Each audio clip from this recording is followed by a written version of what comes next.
શું તમને ખબર છે? ચૈત્ર મહિનાના પિતૃ અમાસે કરેલી નાની ભૂલ પણ તમારા જીવનમાં સતત અડચણો લાવી શકે છે. ઘણા લોકો મહેનત કરે છે છતાંય સફળતા નથી મળતી. તેનું એક કારણ એ પિતૃદોષ પણ હોઈ શકે છે. આજનો વિડીયો અંત સુધી જુઓ, કારણ કે આજે હું તમને એવી માહિતી આપવાની છું જે તમારા જીવનમાં શાંતિ અને સુખ લાવી શકે છે. નમસ્કાર મિત્રો, તમારું સ્વાગત છે અમારા યુટ્યુબ ચેનલ હિન્દુ વ્રત કથામાં.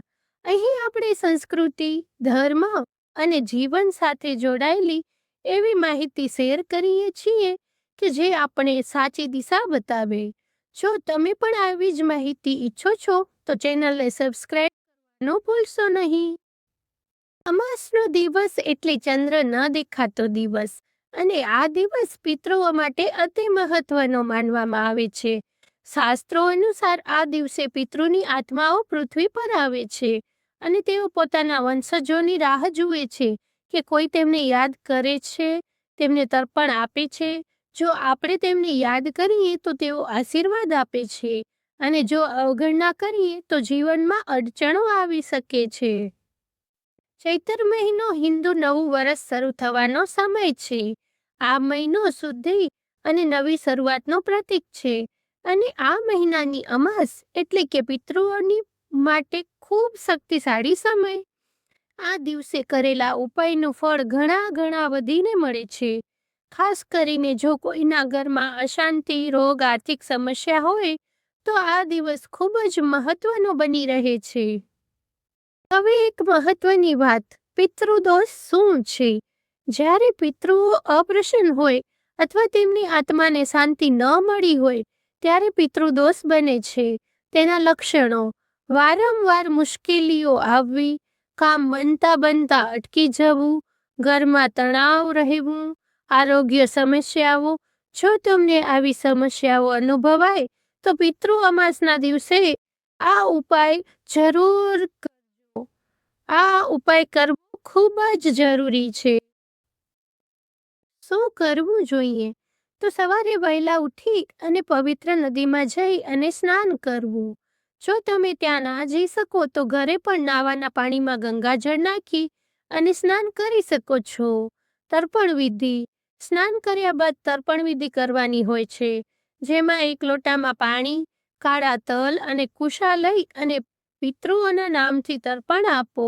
જો નામ ન જાણતા હોય તો મારા તમામ પિતૃઓને કહી શકો છો, અને તે ના પછી તમે પિતૃઓને પિંડદાન કરી શકો છો, જેમાં ચોખા અને તલથી પિંડ બનાવી અને અર્પણ કરવું, જેથી તમારા પિતૃઓ ખૂબ જ ખુશ થાય છે અને તમને આશીર્વાદ પણ આપે છે. આ બધું કર્યા બાદ તમે અમાવસ્યાના દિવસે ગરીબ લોકોને દાન પણ કરી શકો છો. ચૈત્ર મહિનામાં ગરમીનું પ્રમાણ વધુ હોવાથી તમે જળ એટલે કે પાણીનું પણ દાન કરી શકો છો, જેમાં તમે પક્ષીઓ અને પશુઓ માટે પાણી પીવા માટે જગ્યા બનાવી શકો છો, અને ગરીબ લોકોને કપડાનું દાન કરી શકો છો.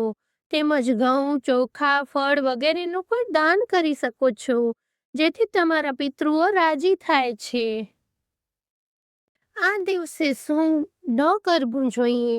તો ગુસ્સો, ઝઘડો ન કરવો, માંસાહાર, દારૂ ટાળવો, ખોટું બોલવું નહીં, વૃદ્ધો અથવા માતા પિતાનું અપમાન ન કરવું, નકારાત્મક વિચારોથી દૂર રહેવું, અને અંતમાં એક સુપર પાવરફુલ ઉપાય જેથી તમારા પિતૃઓ ખૂબ જ ખુશ થઈ જશે.